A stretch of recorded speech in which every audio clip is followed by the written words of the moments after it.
All right, man, let's get started. What is up, guys? Welcome to the Tony and Dakota podcast. Today, we have a special virtual guest that Tony's going to introduce. Joe, your virtual assistant did such a good job. I feel like you did a really good job on your biography. I'm just going to read it straight. Yeah, it's long, so sorry about that. No worries. She's thorough. Joe Rare is an underground serial entrepreneur, investor, outsourcing expert, father, and husband. Currently owns 4 digital companies, 5 wedding venues, and real estate investment properties. Joe's journey began with door-to-door product sales, which he grew to a team of from 2 to 40 employees in under 2 years. And he later sold the company after 27 months. His passion for sales never dimmed, but he discovered what his life's work would be: building digital businesses. Joe focuses on helping small to medium-sized businesses around the country while working from the comfort of his home in Montana and enjoying big sky country with his family. Let's go.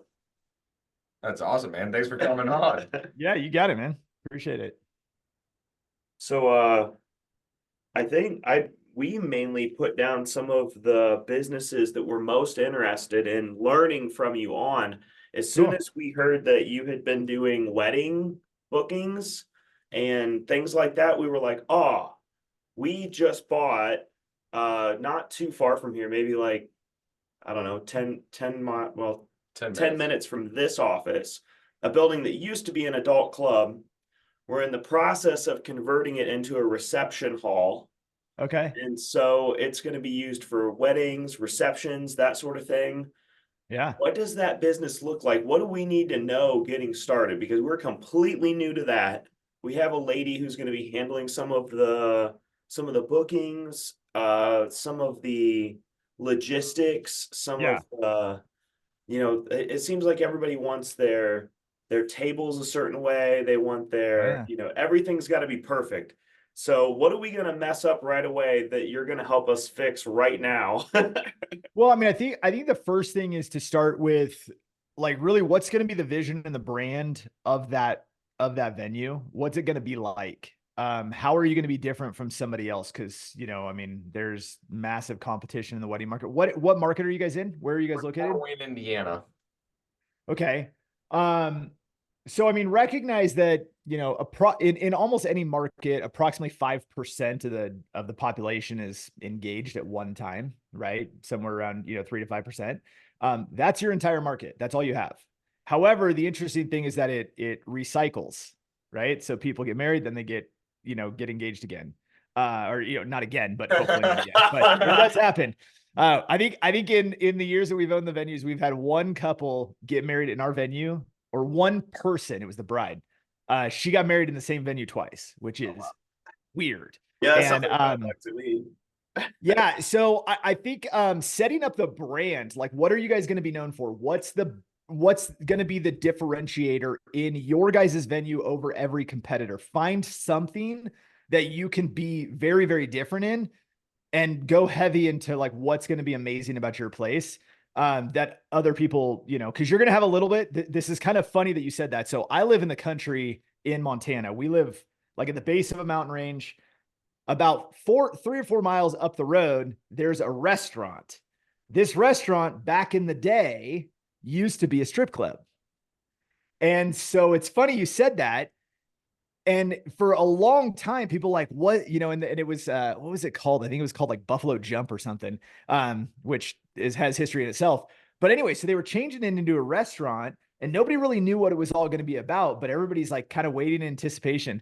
So we show up like the week they opened to go have dinner there. And we walk up and we're like, dude, the sign on the door says like, it's like 2 p.m. to like 3 a.m. I'm like, this is like, something's weird. And we were like, that's like strange. It was like just weird. No, it was like 7 p.m. to like 3 a.m. or something weird like that. And so I walk in, somebody greets us, and I go, hey, like your sign right there. He goes, oh, that's from back when it was a strip club. And he goes, we never changed the sign. I'm like, all right. But anyway, so long story longer, pick something that you're going to be known for as your brand. That's gonna be the first thing. Second is begin marketing it while you're in construction. Like, get people interested. Here's what we're going to be about. Have somebody create, drawings so that you have some sort of drawings and you can, share what it might look like when it's done and share that. We work with a lot of, venues that are ground up builds, right? And so couples will tour and they'll stand on dirt where someday there's going to be a building and they sign a contract to book a wedding for the place that they've never seen before. Wow. So it happens. And you guys should seriously book weddings ahead. We're going to be open by this date. Hopefully you can make it. And we're going to book weddings from this point forward. Because the faster that you can create cash flow, the easier it's going to be. Cash flow in the wedding industry is king. Because what's that? Oh, I was just gonna say, have you had it where you booked and then you didn't get done with construction at that time? We've seen a couple venues have that issue, especially during supply chain breakdown during, like kind of COVID, and everything got pushed. And so it was like, got to reschedule your wedding. It ain't going to happen. And people were, pissed, not venues I own, but like clients of ours. And it's like, there's nothing you can do. So I always tell people, I'm like, look, like control what you can control, accept the reality of shit you can't, and just like be okay with it. So, so first thing is like create your brand. What are you going to be known for? Second is start booking like now while you're in construction. The third thing is going to be, in my opinion, is sales. You may have somebody who thinks they know the wedding industry and they're going to be in there and they're going to give the tours and try to book weddings. If they can't sell, your business will die. And I genuinely mean that. We walk in, I consult venues all across the country. I walk into the venue and I'm like, all right, tour me as if I'm a couple looking to get married, and be as authentic as you can. And so we go through this and I'm just like, I give every buying sign and I'm like, ready to go. And I'm like, why are you walking me through this place? Close me, like sell. And you have to realize, like, in a lot of businesses, there's reoccurring income that you can get. In event spaces, there's none. You don't have reoccurring revenue. You have an event, somebody pays for the event, and then it's done. And so then you have to sell again and again and again forever. And it is one of the most challenging parts of the venue world and the event space world, is that you don't have guaranteed reoccurring income. You have to sell every single day forever. Otherwise the business dies. So realize that you guys are a sales organization first, and the byproduct of the sales is the fulfillment is an event. So those would be some quick tips. When you say make it different, can you give me some examples of what that different would look like? Yeah. So you realize that people are looking for different styles. So what is the style of the average venue around you? So for example, if you happen to be like in a downtown area, is it going to be, we have a brick building that's just like that brick building, and it's dark and there's, not enough light in there. And so it's all, fabricated light, right? You have to put in a bunch of light to make it seem bright. Or are they very similar to other things there? Is it white linens and table, ballroom style to where it's very just like kind of cookie cutter and people get to come in? Or is there like a unique brand to it? You have something in the architecture of the building that's different. Nobody has a patio, but you have a patio. You guys have a backdrop that is something, beautiful. There's a view, there's something that's completely different. So like at our core venue, we have our ceremony site is a mile up the road, but when you go down to the ceremony site, you're standing at the top of a canyon, and the view is of the mountains in the Sierra Nevada mountains in California. And there's no view like it. There's nothing like it at most venues. Nobody has what we have. We are completely different. Then the venue itself is a 120-year-old lodge that has massive historic value. It was a brothel. It was this, it was that. It's 27 guest rooms. It's 27,000 square feet. It's got this old saloon in it. There's just so much history and so much in it. Nobody has what we have. So it's like when they come to the lodge, like it's different. It's a unique brand. Nobody can offer what we have. So, get into some of those things and figure out What is it about your building that's going to be different than everybody else? But also you could even differentiate just in the service you want to provide. What can you guys do that nobody else will? And so it might be that you guys are willing to take a little less margin because you're going to over deliver in other areas. So like one key thing that we do that in all of the venues we've been partners in, one of the things that we do hands down is over the years, you'll acquire a whole bunch of decor, right? People bring in, decorations and all this stuff. And then like, well, what am I going to do with this? Right? Like, I don't need that, that little sign anymore. I'm never going to use it again. They leave it. Well, then we just keep accumulating it. And sometimes after a wedding, we'll buy it from them. And we'll be like, hey, that table you brought in, that was like really cool. We'll buy that from you. And so then we take it, we put it in our decor room. We let our couples use anything we have for free. You can come in and you can basically go through our inventory and go, oh my God, we have enough stuff that couples can literally decorate their entire wedding for free with our decor. Wow. Like that's incredible. And most people don't do that. They want to upcharge, like let's get them $150 for this and let's get $300 for that. And I'm like, dude, I'd rather make it so good that we book 10 extra weddings while you're trying to get $300. Right. Like, forget it. Yeah. So those are a couple ideas. I like it. Yeah. So you created a wedding booking system. The Engaged app was at least part of it or separate? Yeah. So we ended up rolling up in the Engaged software into just the wedding booking system brand. So we eliminated the Engaged app software and just converted the brand name into wedding booking system. So it's a marketing and sales system. It's what I created, I want to say 9 years ago or so, working with a wedding venue. It was the first venue I ever got involved with. I had a buddy who owned a venue, he and his wife, and I said, I have this marketing idea. Let me run this. And he told me no for 4 years and literally wouldn't. He's my best friend and he wouldn't let me run my marketing system in his venue. And so finally, after the 0809, market crash, kind of coming up out of that, he was doing decent. I was giving him some pointers and so forth. And then, we were at a brewery and enough beers in, I'm like, dude, let me test this. I swear to God, it's going to work. And at the time, nobody in the wedding industry was using marketing automation at all. Nothing. So everybody believed I have to respond to every single inquiry because nobody can respond to a bride like I can. And it's like, okay, you guys obviously have never seen marketing automation. So in my agency though, we were using it for years and it was super commonplace. And so then we implemented a system. We ran Facebook ads, Instagram, ran ads into our system, had this whole follow-up sequence. We were booking tours like crazy. So we took that first venue from about like 57 weddings a year to 114, and we did it in 14 months. And then we've, increased that. They do about 140 weddings a year currently, which is a total sellout because all the weddings are multi-day. And so we created such high demand around the brand because we exposed the brand to the entire market in ways nobody ever had. And we still overspend in marketing compared to competitors. But then, that system evolved and we added different scripting and we added different, follow-up sequences and different assets and all kinds of different stuff into it. But that system's been running. We've been running basically the same model for like almost a decade. It sounds like you're partnering up with people and getting maybe a percent of the company to help them scale. Do you ever do like coaching to where you help build the systems process without necessarily taking a cut of the company?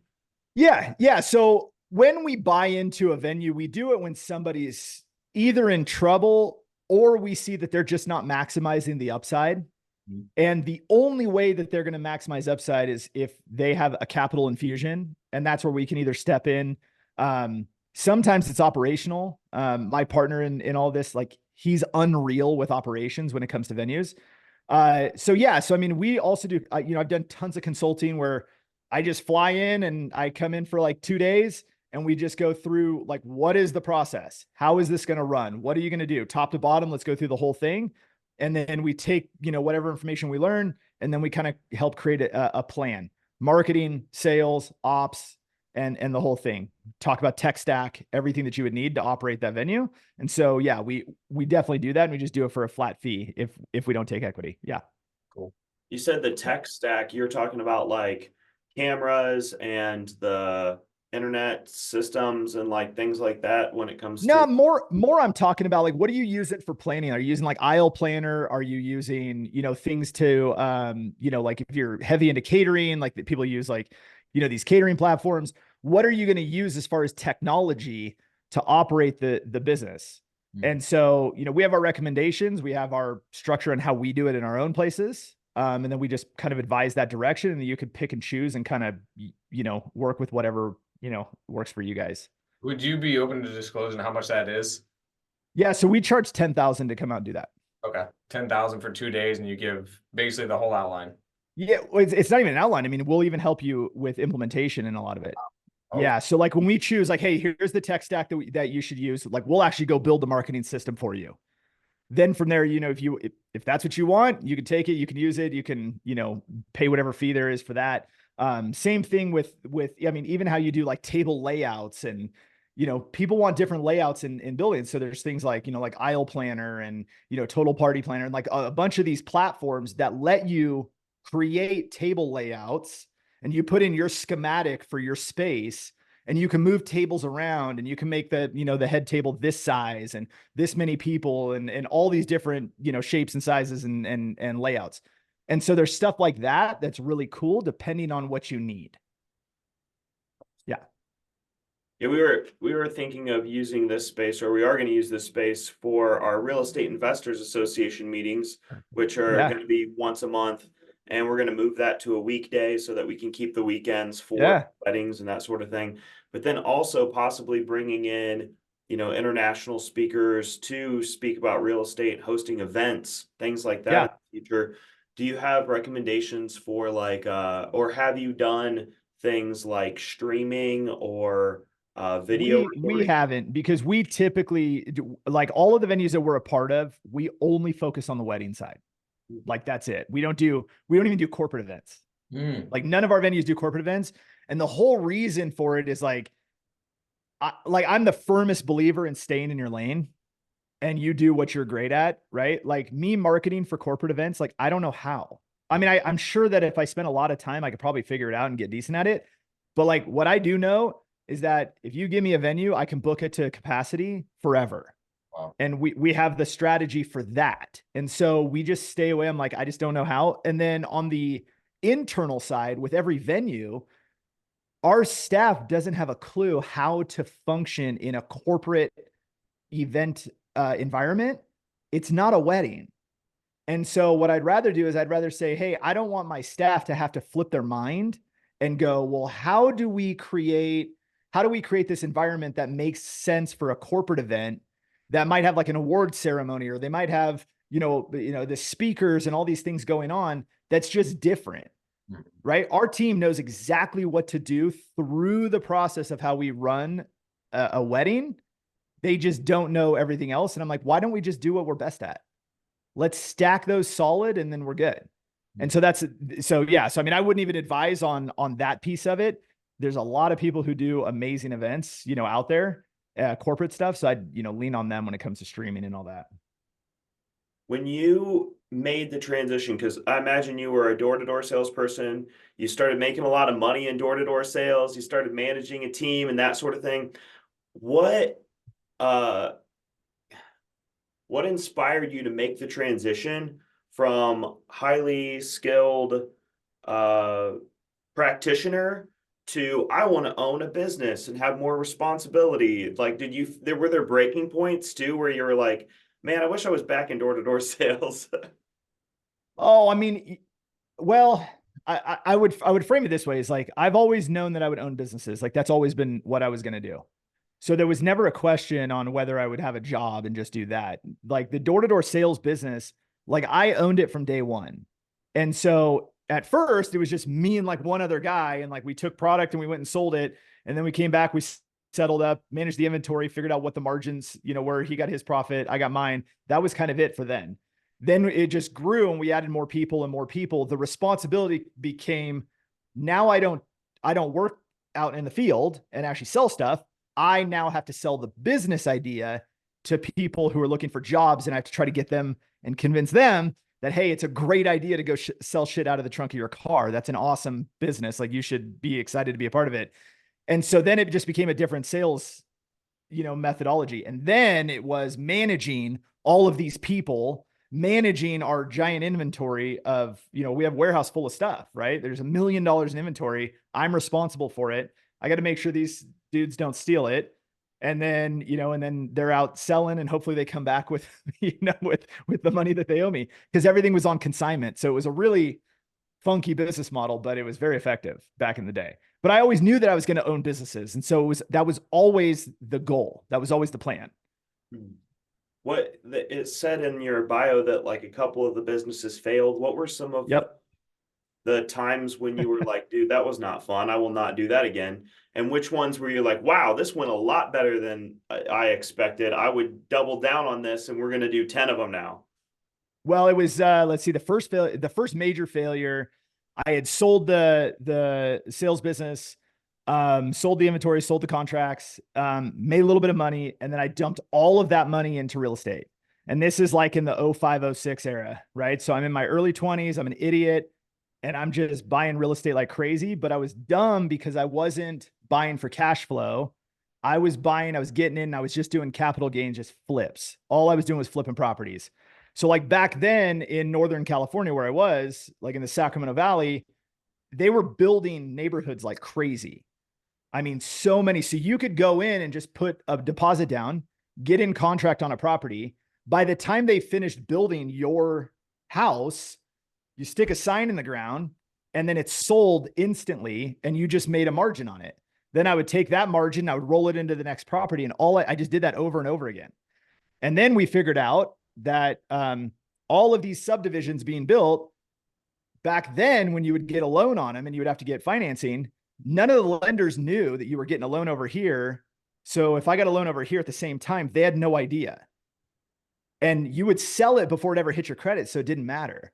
And so we were like, well, let's just do this like 4 times all at one time. And so we went into all these different properties, deposits down on all these, these places. You got $5,000 into the deal. Before they're even finished, you put a sign in the ground and you sell it, and then you make the margin. And then I started getting into fix and flips. And then it was like, yeah, now I'm going to be this guy who's got all these properties. We're going to do all this construction.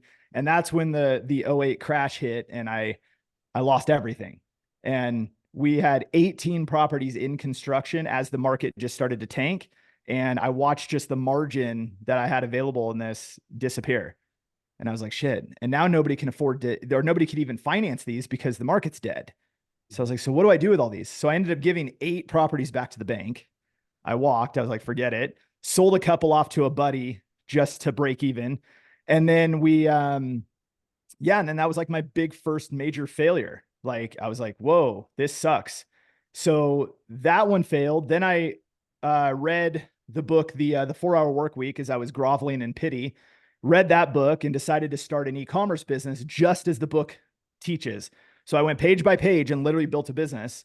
So I was selling a supplement that ran really well for a whole number of years. And then the FDA stepped in and said, that supplement that is like herbs and homeopathic stuff, you can't sell it anymore. So then that business got shut down overnight. And I was like, shit. And then I jumped into marketing because everybody kept asking me like, well, how'd you sell so much of your product? I'm like, well, I'm kind of good at marketing. And so then I became a marketing consultant, and all I did is work with companies and give them advice and basically just get paid to consult. And I landed a pretty decent deal with Keller Williams in Austin, Texas. And I actually used to fly back and forth, and I helped them with their coaching program, their MAPS coaching, and we built that up. And then they had a separate thing for business training and all that, and we built that up. And so then I got into that, and then I was like, well, let's open an agency because like, why not? Right. I'm like Gary Vaynerchuk. So let's do that. And then I put a whole bunch of people in desks and seats, and you quickly learn that if your chairs aren't ergonomic, you can get sued. And if your desk height isn't right, and if the computer monitor doesn't sit at the right height, you can get in, like, there was just so much nonsense. And then so eventually that business, we lost a couple main clients. I took on a ton of debt to pay payroll, finally shut down that business. And then I went back to kind of my roots, which is using virtual assistants to operate and everything. And I went back to my roots and said, all right, I got some advice from a good buddy. He said, look, do one thing for one niche. That's it. Make that your business. Then once that's unbelievably successful, then you can scale it. And so the other piece of advice he gave me was, all right, what if every client were to call you on a Sunday when you're with your kids, who would you pick up the phone for? And I thought that was kind of an interesting question. And I was like, well, it's only one guy. And he was a friend of mine, but from a business standpoint, I knew, he owned the venue that I got started with. And I knew that he wouldn't be calling me for a fire because we were doing really well. So it was like the only one that I would answer the phone for wasn't going to be shooting, flames at me. It would be for a good reason. He goes, then that's your niche. Go all in on that niche. And I was like, all right. So I went all in on the wedding industry. 4 months. So I went from one client, my buddy, $3,000 a month to $109,000 a month in 4 months. And then we doubled it in 3 more months. And then I realized like that was the moment that it clicked. And I'm like, I can do that with anything. And so since then we've launched multiple companies after that using that exact same model. A lot of our audience is in real estate investing. That's actually what we do is we're flippers. Primarily we own some rentals and stuff too, but I'd like to just get some advice from what you think you would do differently if you were to get back into fix and flip. What would you have done differently that you think would have protected yourself or like, done something just maybe just to help? Yeah, super easy actually is don't go all leverage, right? Like I was 100% leveraged. I had no cash that wasn't already calculated to be used for the properties. Like I didn't take any profit from anything I was doing. I kept rolling it to the next thing. And so at that moment, again, this is back in, 07, 08, right? As the market's starting to make that negative turn, I'm sitting on, $5-6 million in properties, all of them 300 to 500,000 in value. And that's a lot of real estate. That's a ton. And to be all leveraged in was not a good way to do it. And so I would tell people to go slower than I was going. Make sure that you're like, I'm a huge believer in profit these days. Like my life is like profit first. Mm-hmm. So take your profit. There's an amount that you reinvest back into your business, but you sure as shit don't invest everything. You take profit and then you build, an additional nest egg. And so like, then we can get into like life insurance policies and be your own bank and all that kind of fun stuff. But I would tell people, take your profit. Like make sure that you're earning money and you're not just flipping everything back into the next deal and the next deal, because unforeseen things happen. And if for some reason interest rates jump and all of a sudden like financing doesn't make any sense anymore, now you've pigeonholed yourself. You're stuck, right? So what are you going to do? You're not going to be able to get your value back out. We have a property right here down the road. We bought the property, okay price for what it was at the time, not the best deal, but we saw the upside. Well, we bought it, great interest rate on it. All of our intention was let's rehab it. We're building a second house on the same property, and then we still have an empty lot. We could put 2 more houses on it. And then interest rates skyrocketed. So now we have it as rentals and it's fine. However, I had plans to get money out of it. There's about $800,000 in cash sitting in the equity of that property. But if I were to take it out, it would completely flip our cash flow upside down, and that's not good. And so, my intent was to do something different than what we did.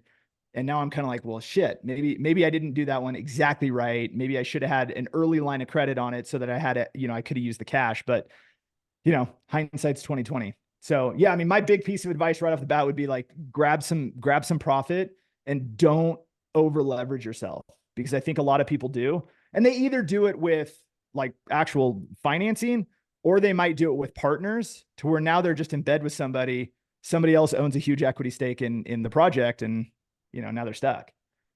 So take your money. Yeah. When you say over leverage, that's a term that I hear a lot. And I don't think that anybody really clearly defines that. So when you say over leverage, could you just like define that for us in a way that, would be easily understandable for people. So Because the way I look at that and that I'm using that as a phrase is like, at the time when I was heavily leveraged in all these properties, I couldn't go to the bank and say, hey, listen, I need a line of credit on this, because they're going to look at what I have in my name and they're going to be like, whoa, no, like your available credit to credit ratio, like you don't have any room in there. Like you're a risk because you have so much in debt, even though the properties might be performing. You know, you can only get to a certain point. I forget how many houses they say you can put under one person's name, is like 16, 14, 16, something like that. And then banks are just kind of like, nope, we're not going to do more. So be careful with how much you're borrowing, and then making sure that your equity ratios are right. So when the market tanked myself and it started going down, the equity position that I had on all these properties dried up. And now all of a sudden I can't go to a bank and say, hey, listen, in order to pay for that one that's under construction, I need a line of credit on this one. I couldn't borrow from here to put it over here because there was no margin left in anything that we were doing. So that was a point of over leverage when it comes to that. But then also, how much cash flow do you have? You know, a lot of people go and they borrow and they borrow and they borrow for the capital gain after the flip, but they have no cash flow today. And so I took a step back after I screwed up in real estate, and I was like, cash flow is number one.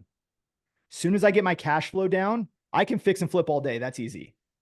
But if I don't have cash flow to prove that I can pay all this stuff back and it's not speculation, because I mean, you see what happens. What if you can't resell that house? There's actually a guy, same street that we own our properties over here. He bought this property. He's been trying to sell it. He can't sell it because what he has to sell it for, nobody wants to buy it for that. And because of interest rates, nobody can afford it. And so it's kind of like he's in a jam. And so that would be how I would describe at least what I'm referring to. Makes sense. Yeah. I was looking in your background there. You got some like pictures, you got some handprints there, Yeah. rainbow, that sort of thing. What does your family look like? Is that something that you pride yourself on? Because being an entrepreneur, sometimes it's difficult to like set the right time aside for family and for relationships and that sort of thing. Sounds like you've gotten to a new point now where like the early portion was rough, but you have a beautiful home in Montana now. Are you still able to create the family and the relationships that you want? Yeah. So my claim to fame is that all of the companies that I own are run by virtual assistants in the Philippines. wow. And so, you know, we have like Level 9 Virtual is a fairly decent sized business. We do over 8 figures a year. Each of the other companies that we have are all multi 7-figure companies. They are 100% run, 98% run by virtual assistants. My role in these is I'm a strategic advisor and an investor. And so I look at big picture, where do we want the company to go? And then I will invest and deploy resources to ensure that the team can execute on that plan. And then we reassess every quarter and go, okay, how are we doing? How are things looking? And that, but I get to actually step back and not be in operations of the company. We have a team that does all that for each of the different companies. I focus on real estate deals. I focus on if I'm going to invest in another business, if I'm going to be involved in another project, but the basis of all of that is lifestyle. So I will not sacrifice my lifestyle for any amount of money. So I don't do deals. I don't get involved in anything if it's going to take me away from my wife and kids. So I can take my kids to school every day. If they have a dentist appointment, I can do that. If they need, if they've got, cheer competition, volleyball tournament, I coach my daughter's basketball team. Like I am heavily involved in every single moment of their life because my businesses are operated by other people. And so family time is the absolute, it's freedom. That is it. That is my number one goal. How do you evaluate the VAs? Because it sounds like you're an expert at bringing them on, hiring them, finding them. Walk us through the process of which you actually go about. This person's going to be a leader. This person's going to be this. Is it personality tests? Is it interviews? Oh, yeah. the process of all of it. It's all of it. So, to this point now, I don't hire anybody. Obviously I have an HR team that does it, but Level 9 Virtual is a virtual assistant services company. So that's what we provide to businesses is actual virtual staff. Okay. But our process is pretty simple. We recruit from a lot of places, from the universities, over in the Philippines to, online. We run ads, we do all of that. We bring them through. They actually apply for roles that are open. So we actually publish our open roles. So, but we'll also directly go after people on LinkedIn, if we find somebody on Indeed, and in other channels, and we'll actually directly go after somebody if we're recruiting for a specific role. But as we have open roles, people apply for them. They go through personality profile testing. So we use DISC, and we want to see how they match up. Then we take them through, and it's whatever their skill set is, we actually going to run tests. Like, you can't just say you have a skill. You have to execute the skill and prove it. And if they do that, okay, great. Now we can move them to the next phase, which then it's meeting our staff. It's going through like the job description. What is that role going to entail? Are you even able to, commit to this? We set all of our career path standards and what we're looking for. And then if everything kind of feels right and works out, then we'll take them through kind of the last phase, which is internet speed test, power. We figure out if they have backup power, because obviously they're in the Philippines. So going through that kind of stuff, making sure we actually check references. We're one of the weird people that actually pick up the phone and call people and say, hey, like, this person's applying for a job. Are they really what they say they are? Can they do it? And so we go through all of those things. And if everything checks out, then we bring them in, we hire them. We typically have them work internal in our own business first, and they have to actually prove themselves by doing shit for us. And if they do well, then we'll allow them to work with our clients. What's your turnover rate usually? Super low. Super low. Wow. Yeah. And the reason is, I think, because we spend an obnoxious amount of resources on the front end, understanding what somebody's really all about, then, bring them into our ecosystem. So we have less turnover because we've kind of set a standard. When people come, they've already know who we are. Everybody who applies to our company, they've heard about us before. So that's been very, very helpful to build our brand, so that somebody goes, okay, this is a reputable place to work. We also don't, one major thing that's been a huge factor is we don't hire freelancers. So if anybody has the concept that they want to be a freelancer, like, they're out. They don't have a choice. We will not hire them whatsoever. They will even say, no, I'm okay with a career. It's like, nope, sorry. We've done this hundreds and hundreds of times, and anybody who even identifies slightly as a freelancer will absolutely burn you. They will jump ship for an extra $2 an hour somewhere else, and they won't even think twice about it. And this is unfortunately how it is. So we just eliminate that challenge, and we just only go for people looking for careers. How do you know when they're a freelancer? Just like in their description, or they say the word, or like you anything? Can see it. You can see it in it's going to be on their resume. It's going to be on their social media. It's going to be how they describe something. It'll be, you can easily see it with how long they stay with a company, right? Oh, I've been here, and then 6 months later they're here, and then 3 months later they're here, and then a year they're here. Like, they never stayed. Okay. That's, I understand, like, hiring today, that people kind of jump around and stuff, but when there's zero loyalty, something's off. And so you get to the bottom of it pretty quick. Do you have that same idea or like concept with Americans as well? Or is that usually, well, I guess you don't hire a lot of Americans, but like in general, do you usually like, oh man, this person's more of a, I don't know, we call it maverick archetype, where they just jump around and they're like going to make their own way? Do you still like, I don't think that's the right person? Or do you like, okay, it's a sales role, so let's have them make a lot of money while they're here. They might not be here forever, but they're going to help us out while they're here. Like, what's your kind of view on that? What's interesting is I think somebody kind of framed it well. Was it Alex Hermosi, I think, said it. Nobody became a superstar after we were like, they're almost there. Yeah, they're going to be great. No, they're not. When they show up, they're a superstar from day one. Like, and just everything about them, they're a superstar. And you can figure that out in an interview. So we'll evaluate that kind of personality, frame in the interview, and you can feel it when you're meeting with somebody. If they can sell me or they can sell my staff and they can sell us, they could probably sell our product, right? Pretty darn well. So I think it just kind of depends. I don't have a problem with somebody taking a gap and like, I went and traveled. It's like, well, fuck, sweet. Guess what? I was a nomad for years. And if you were to look at my resume, it's like Joe had like this e-commerce business and he didn't exist on the map for a long time. Yeah, that's probably weird to people, but I actually have a little bit more respect for it. So I'm okay with that. But what I want to see is that if somebody jumped around and they're going to kind of create their own path, that's fine. But what impact did you have in the business that you were working with? Like, how did you leave it? Because a lot of times what you'll find is those types of people didn't leave the place better than when they got there, right? They steamrolled, they burnt bridges, and they're not welcome back. And so I would look at it from the sense like, it's okay. They jumped around. Let's go call those people. Would you hire them again? And if the answer is no, that's a problem. Right. And that's what we would determine it on.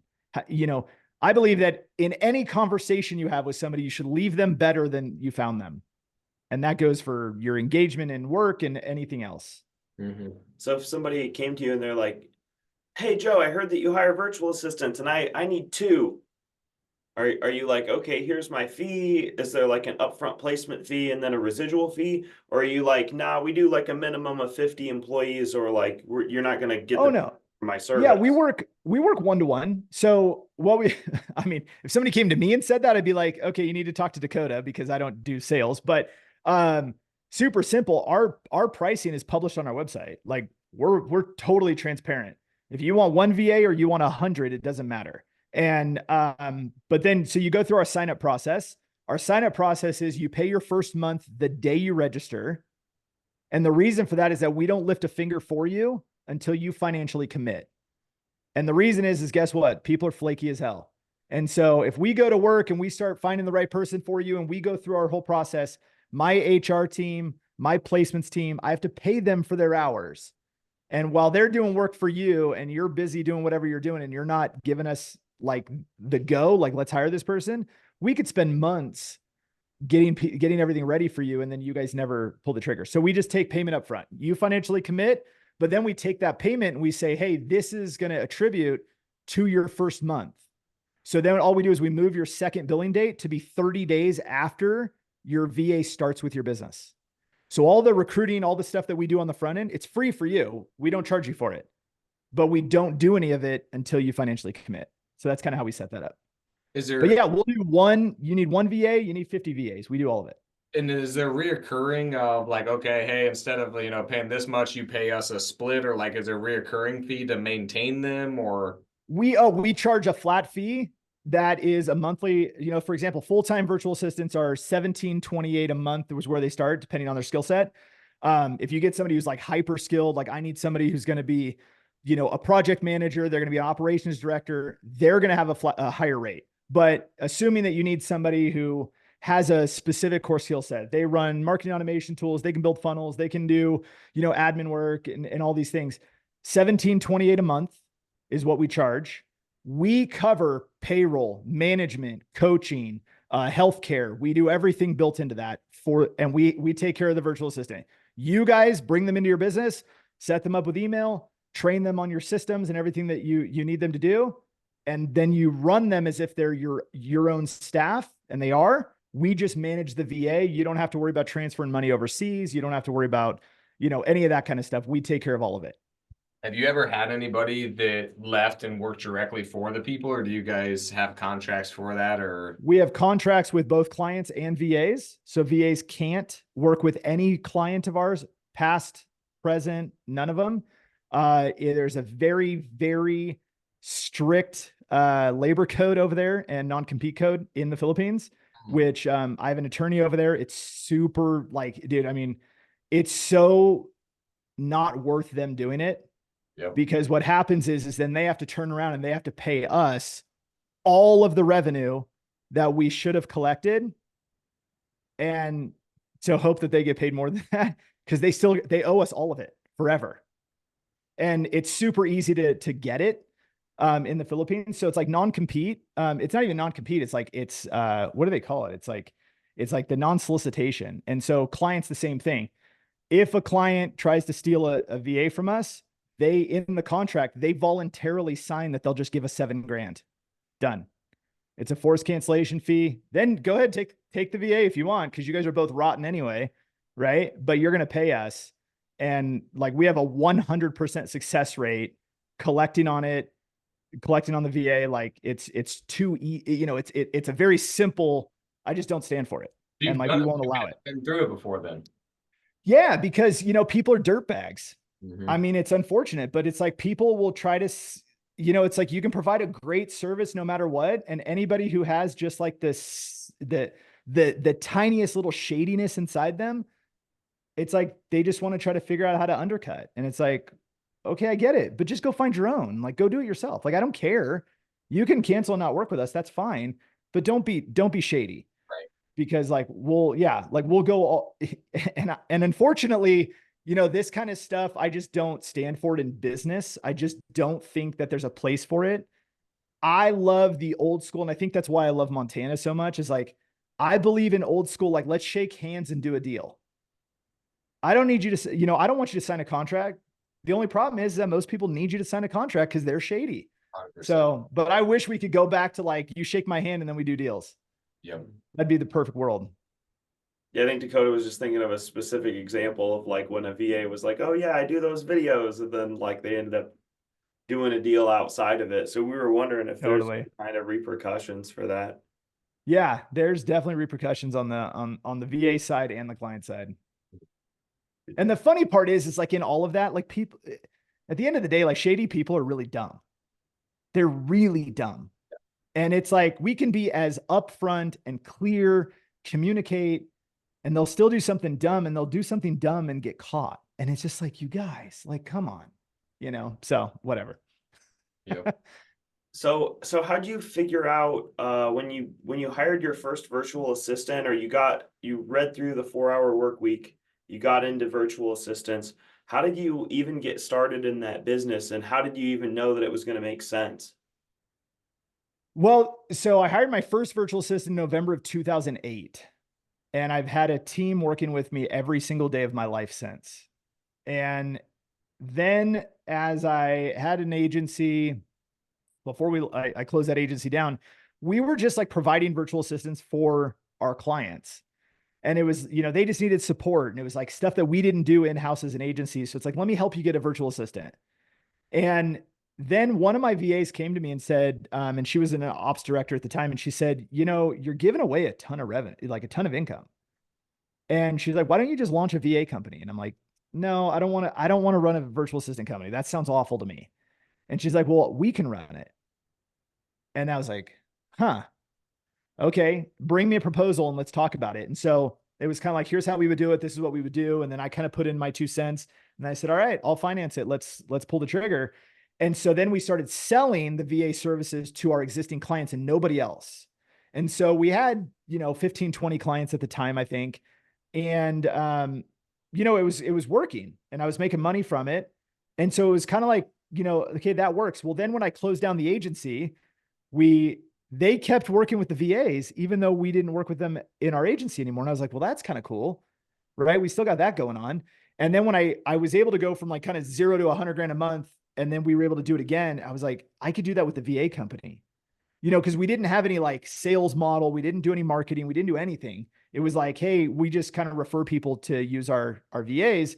And it was kind of something we just did internally. And then I said, I can do it with that. And so that's when we went all in, and that company scaled way bigger than everything else I was involved in. And so then the VA company eclipsed everything else. And that became like, kind of the company that we gave the most attention to. Wow. How much money does each of your businesses make? Like, just tell us real quick, like, okay, wedding business, each wedding venue makes about this amount. The VA business makes this amount. Like, do you have the hard part is like each venue, there's different revenue amounts because the wedding sizes are different, right? So like in one venue, we have a wedding, nobody spends less than like $35,000. Holy crap. Right. So, that one will do anywhere from like 4.5 to 6 million a year in that venue, depending. What is net on that? Somewhere around like 26%. Okay. 28% just kind of depends how much stuff gets shoved back in it, And does, Um, does the wedding venue actually, oh, or I'm sorry, does the wedding person bringing in the money actually own the venue as well? And so that's, for sure.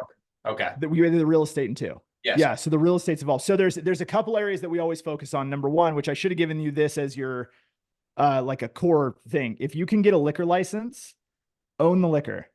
Okay. If you can do liquor, like massive profit in liquor, like massive. Yeah, we went to buy it and then they were trying to charge us 250K and we're like, well, gosh dang, that's a lot of money. And then we tried to add it in the financing, that didn't work. And so we were deciding if we're going to do it. So now we did not buy it, but I guess if one comes up for sale, we might have to buy it. But it's like, it's a couple $100,000 that we have to own cash because we can't finance it. Yeah, this is here in Fort Wayne, Indiana too. So just keep in mind, price wise, it sounds like a lot to us. For sure. For sure. No, but it's the same. It's the same in where ours is too. Like the liquor license that exists in the building in Northern California, as example, it came with the building. But it was like the forethought was, what's your margin on liquor? It's a lot. It's like 82%. Yeah.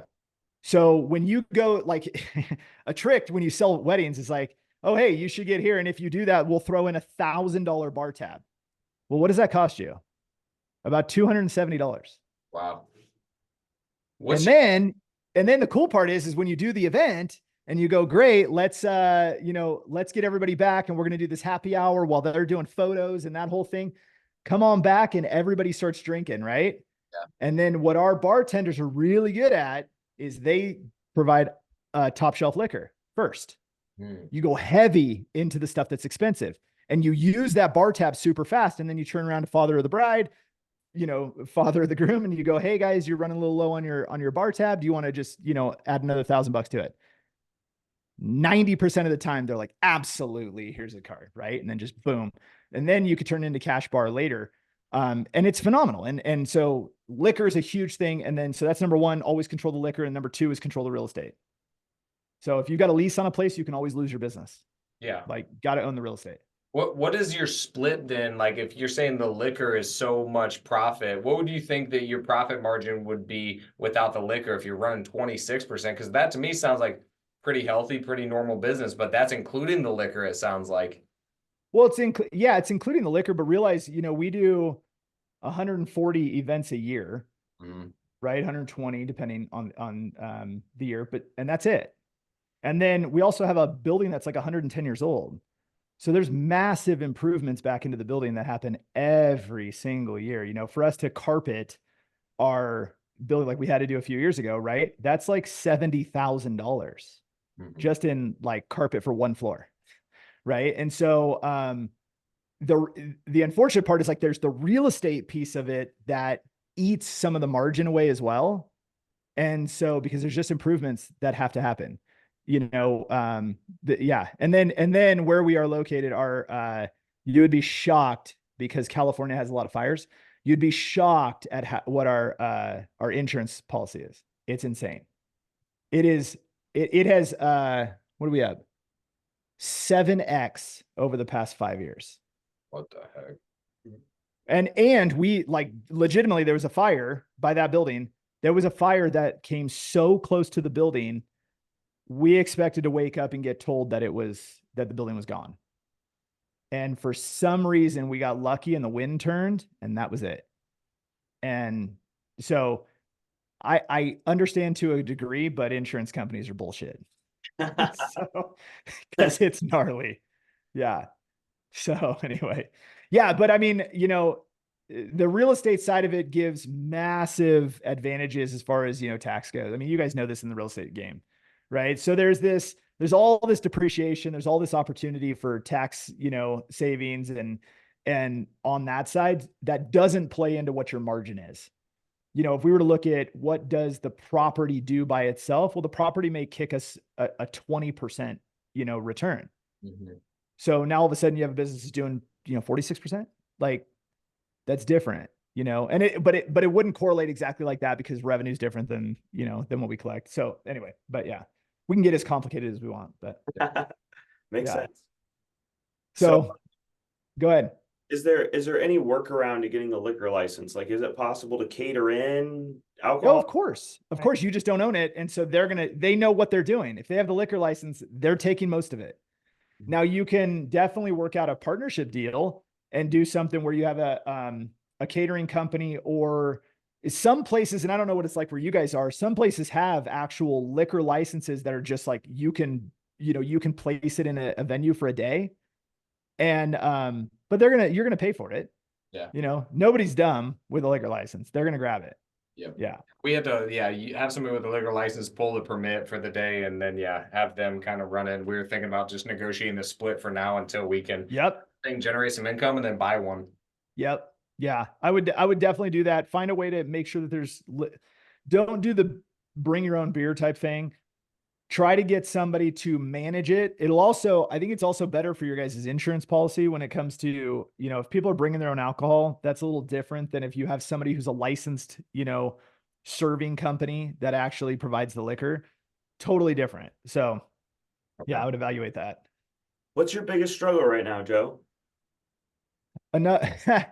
Enough time to evaluate every opportunity that's in front of me. So this year, I've not started a single new thing, like not one. We haven't bought a single property this year. I'm looking, but we haven't bought anything yet. I haven't invested in a new business. We didn't start a new business. Last year we launched 2. So I've kind of just been like, let's say no to a lot of stuff this year, and let's just stick with what I'm doing. And so that's probably the biggest struggle, because I really want to get involved in some stuff. But in order to do that, it's going to disrupt some of my lifestyle. And that's, I've kind of made a commitment to my kids. That's like a hard no, and so I'm like, all right, then I'm going to have to deal with my own insecurities. So I'm not dabbling, so. That's awesome. This kind of like one of our last questions, and it's a deep one. Are you ready for a deep question, Joe? Sure, go for it. All right. So you're going to fast forward to the end of your life. So let's say you make it to 100 years old. And now you have a final message that you get to put on a billboard or put on a book or write a paragraph. It's your final message to the world. It's what you think the world needs to hear. And they'll know that it's uniquely you. They'll be like, oh, that was Joe. So this would be your last message, your legacy, how you want to be remembered. What are you going to say? What has come to me lately would be, like, life is super short, and like we are super insignificant in the biggest picture of things. So, spend time where it matters, and you can build all kinds of businesses. You can buy all kinds of real estate. You can do all kinds of cool stuff.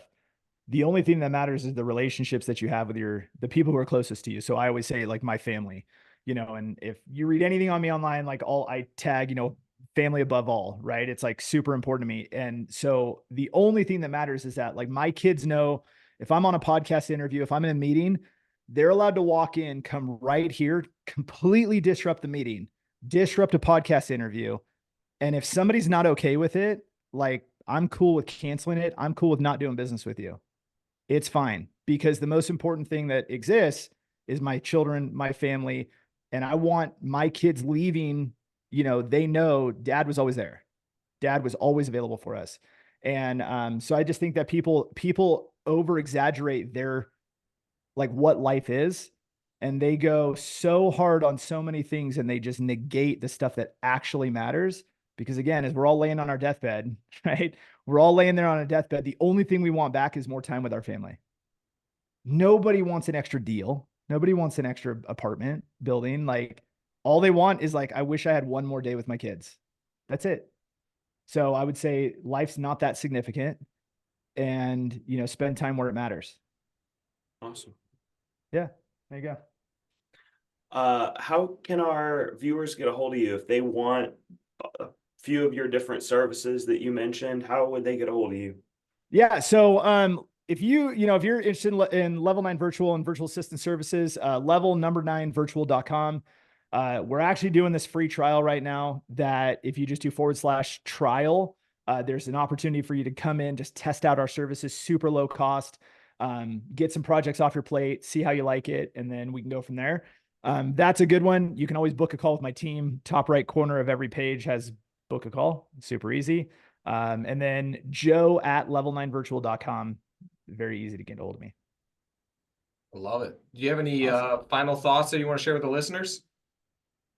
Oh man, go fail. Go make mistakes, go fail, learn some lessons, and then just keep building. I mean, I think that's the easiest thing to do, is like success comes with people who just keep at it.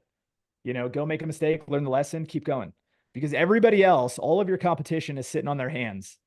They're barely even making an effort. You know, it's like, do you put out content? Do you make an offer to your audience? Do you try to sell something? Everybody's concerned and they got to get their logo right before they actually take action. It's like, go take action, fail, find out what works, and then, you know, grow your shit. Like, get at it. That's it. Love it.